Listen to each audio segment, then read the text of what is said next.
Hola, les cuento lo que pasó en una carrera de ciclistas. Esta era una carrera de 150 kilómetros y desde la salida del banderazo, uno de ellos salió a la delantera y con tanta determinación continuó así con la delantera por todos los puntos de la montaña a través de la carrera. Pero ya faltando 100 metros para la meta final de esta carrera, este hombre sufrió una tremenda caída, la cual le hizo perder muchísimo tiempo valioso. ¿Y qué hizo este hombre? Pues se paró de inmediato mientras pudo hacerlo y fue por su bicicleta, la recogió, se la echó sobre sus hombros y se puso a correr hacia la meta final, queriendo terminar la carrera así. Pero ese esfuerzo no le fue suficiente para poder llegar en primer lugar, pues el pelotón que le seguía lo logró arrebasar y fue otro quien ganó la carrera y recibió el premio en primer lugar. Y ahora te pregunto, ¿dirías que este ciclista tuvo éxito o fracaso? ¿Y por qué lo dices? Así como esta carrera, la vida cristiana también se presenta como una carrera. Algunos escritores bíblicos hacen comparación y exhortan a principiar esta vida y terminarla con mucha decisión. ¿Y cómo lo podrá hacer el cristiano exitosamente? Pues en primer lugar, saber lo que nos enseña la palabra de Dios. Tener un conocimiento verdadero. Y en segundo lugar, es muy importante poner todo lo que se sabe en práctica. Y tanto saber como poner en práctica todas las verdades que vienen en la palabra de Dios, esas sostendrán al cristiano para poder terminar la vida de una manera exitosa. El verdadero cristiano debe mantenerse firme y constante en los caminos del Señor. ¿Lo harás tú? En este estudio veremos lo que nos enseña la Biblia que se requiere del cristiano para tener una verdadera fidelidad a nuestro Señor. Iniciaré con una oración para que sea el Señor quien nos guíe en este estudio bíblico. Oremos. Padre santo y amoroso que estás en los cielos, en la tierra, en tu lugar. Gracias, Padre, te doy por las muchas bendiciones que nos das cada día, Padre, porque sabemos que todo proviene de ti, Padre, y tú eres el que nos sustentas, Padre. Gracias por permitirnos, Padre, poder estudiar tu santa palabra en estos momentos, Padre. Te ruego, Padre, que sea tu Espíritu Santo quien nos guíe, Padre, al entendimiento de estas enseñanzas que vienen en tu palabra, Padre, y que no solo seamos oidores, Padre, sino también hacedores, Padre, que sepamos poner en práctica estas verdades en nuestra vida, Padre, y de esta manera, Padre, poder testificar, Padre, al mundo que no te conoce. Te ruego, Padre, si hay alguien, Padre, que no te conoce aún, Padre, que aún no se ha decidido arrepentirse, Padre, y creer en ti, Padre, te ruego, Padre, que seas tú quien mueva su corazón para tener un verdadero encuentro contigo, Padre, y de esa manera obtener la salvación, Padre. Te ruego, pues, por mucha bendición en este estudio, Padre, y te ruego por el perdón de nuestros pecados. En el nombre de Cristo Jesús, te pido todo esto. Amén. En todo el Nuevo Testamento se nos anima a la firmeza y a la constancia en el Señor. Los tiempos que el cristiano vive son peligrosos en todo sentido.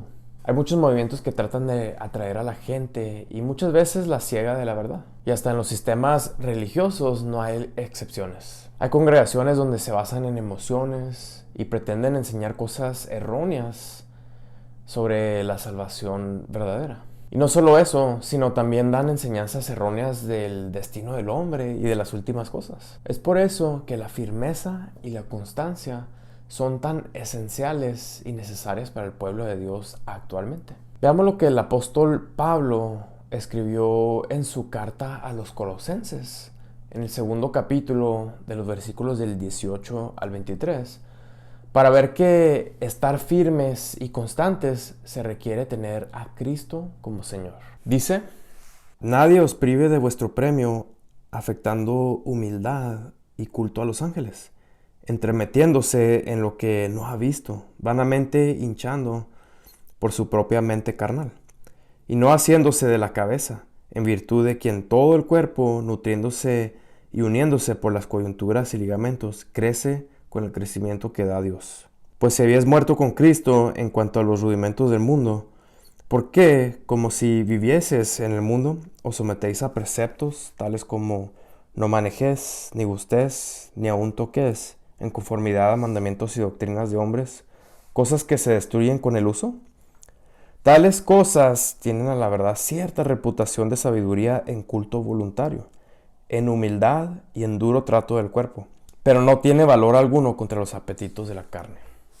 En estos versículos que consideramos en esta parte, el apóstol Pablo discute la falsedad de las prácticas religiosas que algunos grupos estaban introduciendo en las iglesias cristianas allá en Colosas. Una de las prácticas equivocadas que el apóstol Pablo recalca aquí en esta carta es la de rendirle culto a los ángeles. Según lo que vemos aquí en el versículo 18, ¿estaba ayudando esta práctica para la vida cristiana de los colosenses o la estaba estorbando? Comienza este versículo diciendo: nadie os prive de vuestro premio, afectando humildad y culto a los ángeles, entremetiéndose en lo que no ha visto, vanamente hinchado por su propia mente carnal.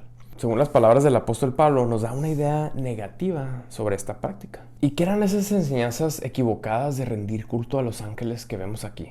Pues en ese entonces los de Colosas pensaban que los ángeles eran un intermediario entre los hombres y Dios, y que ellos representaban a Dios, porque el hombre no podía ir directamente a Dios. Entonces por eso ellos le rendían cultos a los ángeles, lo cual vemos que Pablo desecha según lo que vemos aquí en el versículo 19. ¿Y cómo hace Pablo una contradicción en ese versículo 19 a la práctica de ellos? Escribió el apóstol Pablo: y no haciéndose de la cabeza, la cual es Cristo. Y viéndolo bien, en el fondo, esa enseñanza de ellos era un desprecio por la obra de Cristo, siendo que Él es la cabeza de la iglesia. Y Él es el único intermediario entre Dios y los hombres. Así como le dijo el apóstol Pablo a su hijo espiritual Timoteo, allá en su primera carta, en el capítulo 2, versículo 5, que dice: porque hay un solo Dios y un solo mediador entre Dios y los hombres, Jesucristo, hombre. Y bueno, luego en los versículos 20, 21 y 22 vemos que se menciona otra práctica equivocada de los colosenses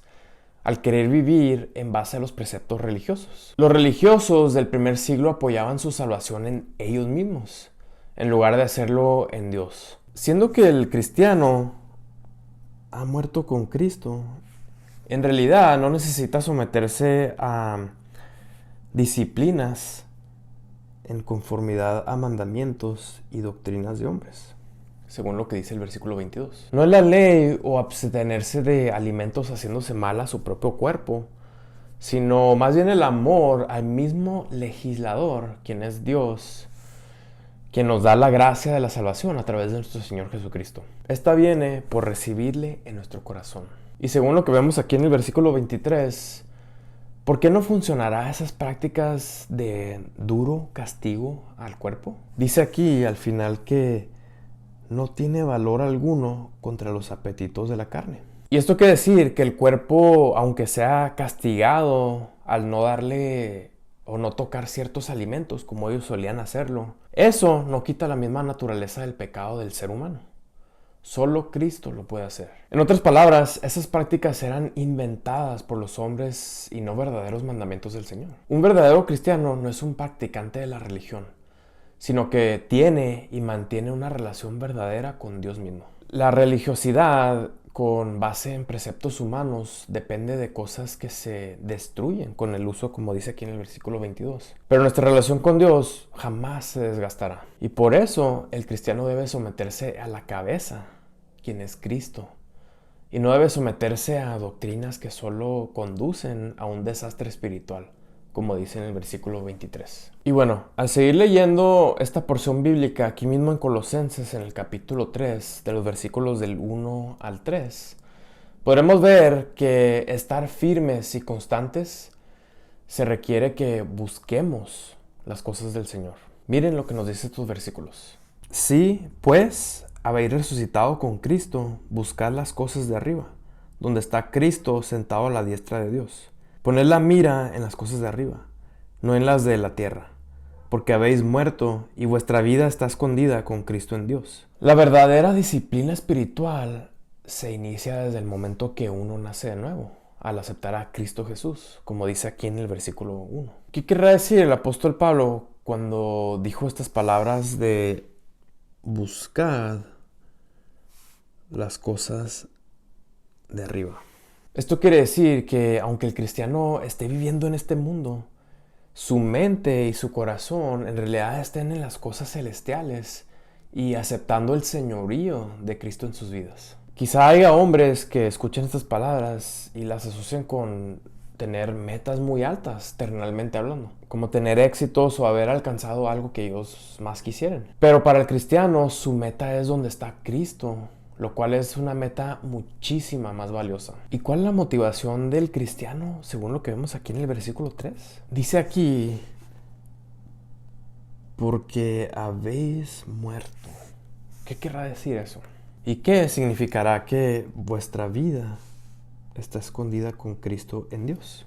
Lo que implica esto es que solo alguien que ha muerto espiritualmente hablando podrá resucitar espiritualmente. El cristiano en este momento se encuentra en una vida totalmente nueva. Antes el cristiano estaba vivo al mundo y a sus gustos y muerto para Dios. Pero ahora vive para Dios y ha muerto al mundo. Y al resucitar Cristo, los cristianos han resucitado en Él. Nuestra vida se encuentra escondida con Cristo en Dios, como una semilla en la tierra que un día se manifestará. En nuestra vida llegará el momento cuando Cristo se manifieste gloriosamente y los resucitados también lo hagan con Él, según lo que dice el versículo 4, que dice, cuando Cristo, vuestra vida, se manifieste, entonces vosotros también seréis manifestados con Él en gloria. La motivación para buscar las cosas de arriba es el hecho de que Jesús ha resucitado y que nosotros, su cuerpo, debemos de estar donde se encuentra la cabeza. Pero además de tener a Cristo como Señor de nuestras vidas y buscar las cosas del Señor,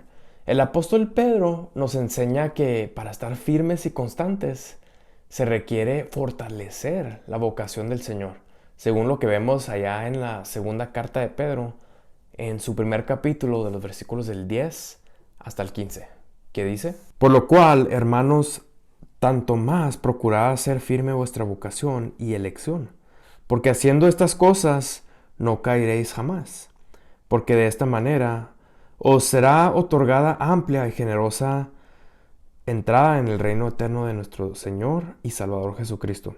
Por esto yo no dejaré de recordaros siempre estas cosas, aunque vosotros las sepáis y estéis confirmados en la verdad presente.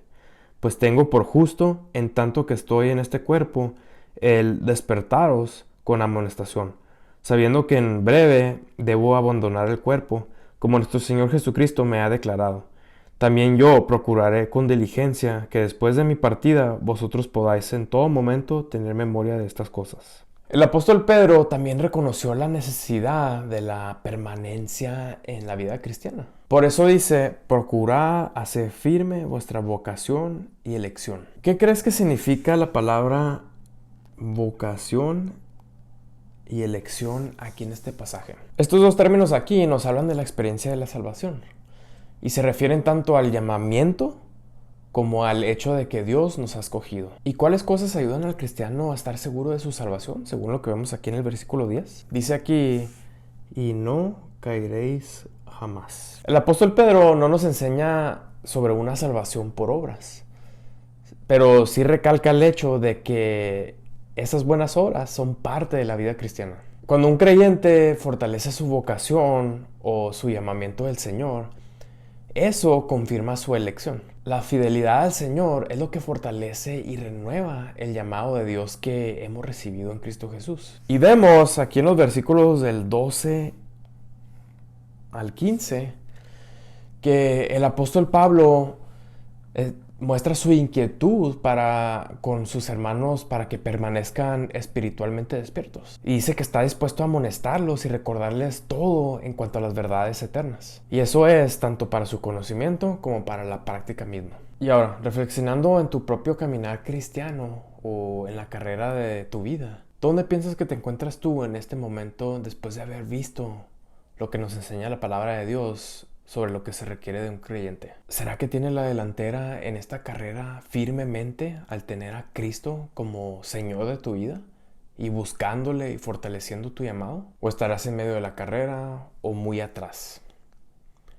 ¿Qué piensas sinceramente? ¿Y cómo consideras tu vida en el Señor? ¿Dirías que sí estás triunfando verdaderamente o será un fracaso? ¿Y por qué lo dices? Y si no es muy bueno, pues aún se puede cambiar.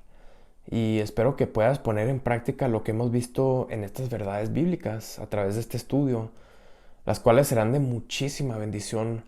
Y no solo eso para nuestras vidas, sino también para testimonio a las personas que nos rodean. Y si aún no has aceptado a Cristo como Salvador de tu vida, pues hoy puedes hacerlo al arrepentirte y creer en Él. Espero que así sea. Me permitiré hacer una oración. Oremos. Padre Santo y amoroso que estás en los cielos, en la tierra, en tu lugar. Gracias, Padre, por estos momentos que nos permitiste de estudiar tu santa palabra, Padre. Y reconocer, Padre, lo que tú esperas de un verdadero creyente, Padre. Que sobre todo te mantengamos en primer lugar en nuestras vidas y darte el control total de nuestras vidas, Padre. También, Padre, tener ese anhelo, Padre, de buscar las cosas tuyas, Padre, y fortalecer nuestro llamado que nos has dado, Padre. Te ruego, Padre, que nos ayudes a poner todas estas cosas en práctica, Padre, a seguir, querer, crecer espiritualmente, Padre, y testificar, Padre, y serte obediente, Padre. Te ruego, Padre, que también si hay alguien, Padre, que tiene esa inquietud, Padre, y aún no se decide por ti, que tú muevas su corazón, Padre, y que este sea el momento para poder obtener la salvación, Padre. También, Padre, te ruego que si hay alguien, Padre, que te ha aceptado como Señor y Salvador, Padre, que tú le bendigas grandemente, Padre, y permitas, Padre, desarrollar su vida cristiana de una manera sana, Padre, y que nos ayudes a nosotros como iglesia, Padre, a poder instruir y enseñar y ayudar a guiar al nuevo creyente, Padre. Te ruego también, Padre, por mucha bendición y cuidado sobre nosotros, Padre, y que nos libres de esta pandemia y que prontamente nos permitas vernos de nuevo. Te ruego, pues, por el perdón de nuestros pecados. En el nombre de Cristo Jesús te pido todo esto. Amén. Dios les bendiga muchísimo. Nos vemos.